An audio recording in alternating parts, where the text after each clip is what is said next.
Is there another planet like Earth? We used a spacecraft telescope, Kepler, to survey stars in the Milky Way, our galaxy, for signs of planets orbiting nearby stars.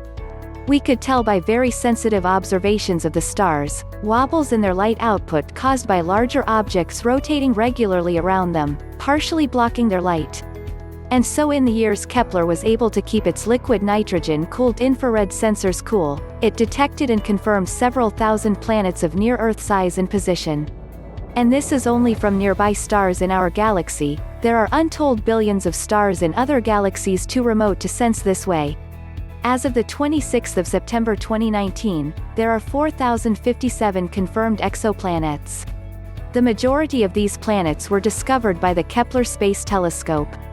In addition to the confirmed exoplanets, there are 2,420 potential exoplanets from its first mission that are yet to be confirmed, and 877 from its second light mission. Despite our planet's name, about 70% of its surface is covered with water. Earth orbits a middle-aged star called the Sun, which is about 4.5 billion years old and is expected to put out a consistent amount of energy for several billion years more. To qualify as potentially life-friendly, a planet must be relatively small and therefore rocky and orbit in the habitable zone of its star, which is loosely defined as a location where water can exist in liquid form on a world's surface. NASA's Space Telescope Kepler, which was launched in 2009 on a mission to determine how common Earth-like planets are throughout the Milky Way galaxy, discovered the first true alien Earth. Kepler 186f was the first validated Earth-sized planet to be found orbiting a distant star in the habitable zone. Kepler 69c is a super-Earth-sized planet similar to Venus. The planet is found in the habitable zone of a star like our Sun, approximately 2,700 light-years from Earth in the constellation Cygnus. Another planet, Kepler 22b, lies 600 light-years away. It was the first Kepler planet found in the habitable zone of its parent star, but the world is considerably larger than Earth, about 2.4 times our planet's size. It's unclear if this super-Earth planet is rocky, liquid or gaseous. Its orbit is about 290 days long. This is a speculation. Yet another planet, Gliese 667cc exoplanet, which lies just 22 light-years from Earth, is at least 4.5 times as massive as Earth, and researchers aren't sure whether or not it's rocky. It is too a speculation. Gliese 667cc completes one orbit around its host star in a mere 28 days, but that star is a red dwarf considerably cooler than the Sun, so the exoplanet is thought to lie in the habitable zone. However, Gliese 667cc, which was discovered with the European Southern Observatory's 3.6-meter telescope in Chile, may orbit close enough in to be baked by flares from the red dwarf.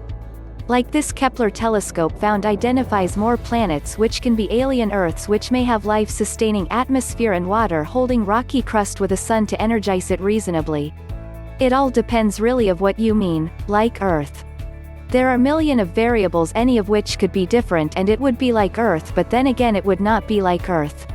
For instance, if the planet was a bit farther out, it would be much colder all of the time. Or if there was liquid water but it was a bit more acidic, then life may be very different. Even if the Moon were, let's say, 1/4 the size, then this may be a completely different planet, with very little atmosphere and very little life. So you have to be a bit more specific. Do you mean as in size? Well, if that is the case, then there are millions of planets like Earth in this galaxy alone. If you mean the atmosphere, well, that will be a hard one, because in that case your water supply would have to be close as far as the salt to fresh water ratio, the acidity and the pH would have to be the same, global average temperature would have to be the same, the Moon as aforementioned would have to be relatively the same size and the same distance away. So having every single one of those variables to make a planet Earth-like would be very rare.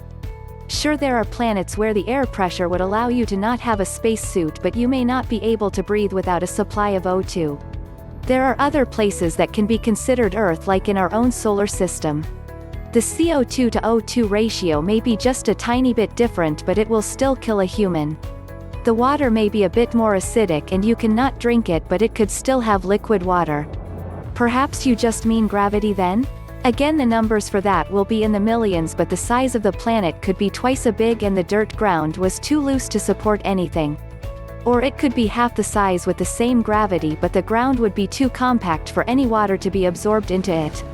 The chances of finding a planet that supports life will be 100%, but the chances that planet with other life on it supporting human life will be very, very low. Recall the story as it happened on Earth. From the very basic elements of life formed the first amino acids, the proteins, single-celled organisms, multicellular organisms, the diversity, and then, intelligent life forms, etc. But the basic rule of evolution remains the same: only those species evolve and thrive that can adapt. Some of the extremophile bacteria, set brilliant examples, have evolved to survive in impossible places such as Mariana Trench to hydrothermal vents in mid-oceanic ridges, to sulfuric acids to ice.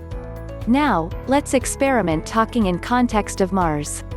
It has the ingredients necessary to sustain life: carbon dioxide, water on poles, solar radiation, etc. If I want to make Mars a living planet, I would artificially select a gene pool from Earth that can thrive on those harsh Martian conditions. I would like to select something basic, responsive and adaptive, which appeared earlier in the natural history of Earth, a single-celled organism for this purpose.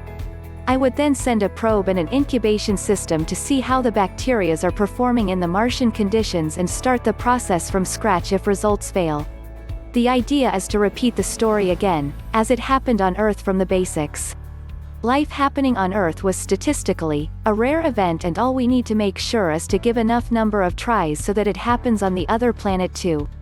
If it happens, terraforming can take place. However, it cannot be an exact copy of Earth, since the natural resources available are very different from that of Earth.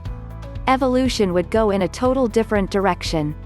Secondly, if the process has taken 1 billion years on Earth and still continuing, we absolutely cannot expect it happen overnight on Mars. This can be the most economical way of terraforming the planet. Besides, other ideas needs special technologies to be developed.